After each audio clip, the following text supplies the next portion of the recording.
कलयुग में औलाद माता पिता का दुख नहीं समझती। दर्शक बंधु, एक समय था जब संतानें अपने माता पिता के चरणों में स्वर्ग देखती थी। जब बेटा अपने पिता की आवाज से पहले उनके मन को समझता था और बेटी अपनी माँ की आंखों में आंसू आने से पहले ही उसके दुख को पढ़ लेती थी। लेकिन आज आज वही संतानें अपने माता पिता के वृद्ध होते चेहरों को अनदेखा कर देती हैं। उनके कांपते हाथों में कभी सहारा नहीं देती, उनकी थकी आवाजों में छिपे दर्द को नहीं सुनती। आज का युग केवल शरीर का नहीं, आत्मा का भी अकेलापन ले आया है। माँ बाप घर में होते हैं, लेकिन जैसे घर में नहीं होते। उनकी उपस्थिति अब जरूरत की चीज नहीं रही। मोबाइल की स्क्रीन पर हजारों चेहरे हैं, लेकिन माँ बाप का चेहरा देखने का वक्त नहीं। बाहर की दुनिया की चिंता है, लेकिन उसी इंसान की कोई चिंता नहीं जिसने अपनी दुनिया तिल तिल कर बसाई थी तुम्हारे लिए। आखिर क्यों क्यों आज की औलादें अपने माता पिता के दुख को नहीं समझती? क्या यह केवल संस्कारों की कमी है? नहीं, यह एक श्राप है। एक ऐसा श्राप जो सृष्टि के इतिहास में उस समय दिया गया था जब एक पुत्र ने अपने पिता को दर दर की ठोकरें खाने के लिए छोड़ दिया था। जब एक पुत्र वधू ने अपने सास ससुर को अपने घर से बाहर कर दिया था और तब एक पिता की करुण पुकार आकाश तक पहुंची थी। तब ईश्वर ने कहा था, कलयुग आएगा और तब वही होगा जो तुमने अपने माता पिता के साथ किया। तुम्हारी संतानें भी वही करेंगी जो तुमने दिखाया। और तब से यह श्राप इस युग की रगों में समा गया। अब यही कारण है कि आज औलादें पढ़ लिख जाती हैं, सफल हो जाती हैं, बड़ी बड़ी गाड़ियां चला लेती हैं, लेकिन माँ के आशीर्वाद में छिपा सुख नहीं समझ पाती। वो पिता के पसीने की कीमत करोड़ों में भी नहीं आंक पाती।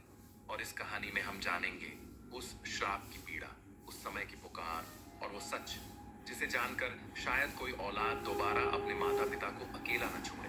दर्शक बंधु, आज हम कलयुग के एक ऐसे रहस्य को जानेंगे जो शायद ही आपने कभी सुना होगा। तो चलिए, आपका समय नष्ट न करते हुए कथा जो आरंभ करते हैं। लेकिन आगे बढ़ने से पहले आपको यह बता दें कि गरुड़ पुराण में साफ साफ कहा गया है, चाहे वह कोई कथा हो या कोई सीख, अगर उसे बीच में छोड़ दिया जाए तो वह पाप की श्रेणी में आता है। इसीलिए मेरा समस्त भाइयों और बहनों से विनम्र निवेदन है कि कृपया इस कथा को अंत तक अवश्य सुनें। और अगर आप एक सच्चे सनातनी हैं तो हमारे चैनल को सब्सक्राइब जरूर करें। साथ ही नीचे जय श्री राम लिखकर अपना आशीर्वाद और समर्थन देना न भूलें।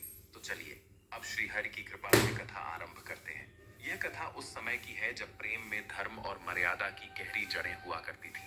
जगतपुर क्षेत्र में एक जमींदार रहते थे जिनका हृदय बहुत ही उदार, मधुर और पुण्य से भरा हुआ था।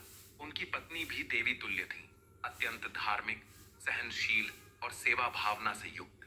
भगवान ने उन्हें 7 संतानों का वरदान दिया था, 5 पुत्र और 2 कन्याएं। पांचों पुत्र बड़े थे और दोनों कन्याएं छोटी थी। जमींदार जी ने अपने 5 पुत्रों और बड़ी कन्या सुनीता का विवाह ईश्वर की कृपा से अच्छे कुल में कर दिया था। सुनीता का ससुराल भी वैसा ही था जैसे उनका अपना घर, संस्कार, मान, मर्यादा और समृद्धि में समान। वह अपने ससुराल में अत्यंत सुखी और प्रसन्न थी। 5 पुत्र वधुएं भी उत्तम कुलों से आई थीं। वे सभी गुणों में संपन्न थीं, सुंदरता में, सेवा में और मर्यादा में।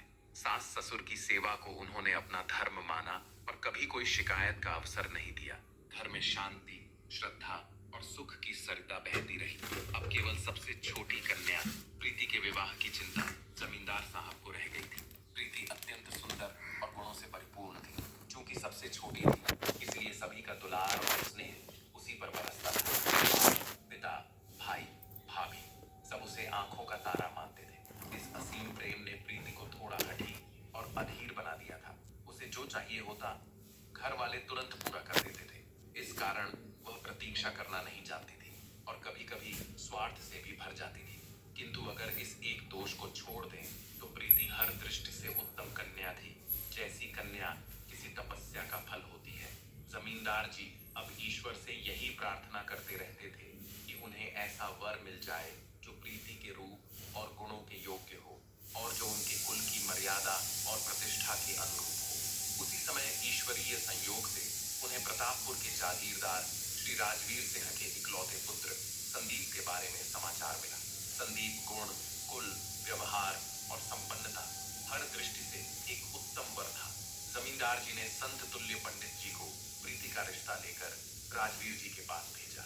पंडित जी ने जब विनम्रता से यह प्रस्ताव रखा तो राजवीर सिंह ने उसे सहर्ष स्वीकार किया। राजवीर सिंह और जमींदार जी पहले से एक दूसरे को जानते थे।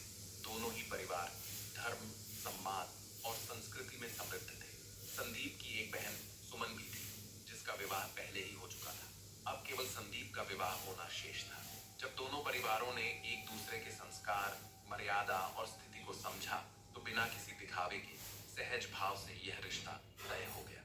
यह वह समय था जब विवाह केवल रूप और रंग से नहीं, बल्कि आत्मा के गुणों, कुल के संस्कारों और पारिवारिक मर्यादा से जुड़ा होता था।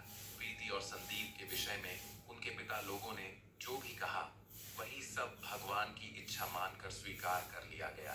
दोनों का विवाह बड़े ही शुभ मुहूर्त में, मंत्रों की दिव्यता और संस्कारों की महिमा के साथ पूर्ण विधि विधान से संपन्न हुआ। विवाह के बाद विदाई का पावन समय आया।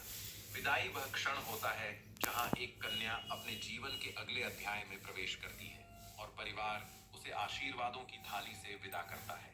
उस समय खोइचा देने की परंपरा निभाई जाती है। कुल देवता के चरणों में बैठाकर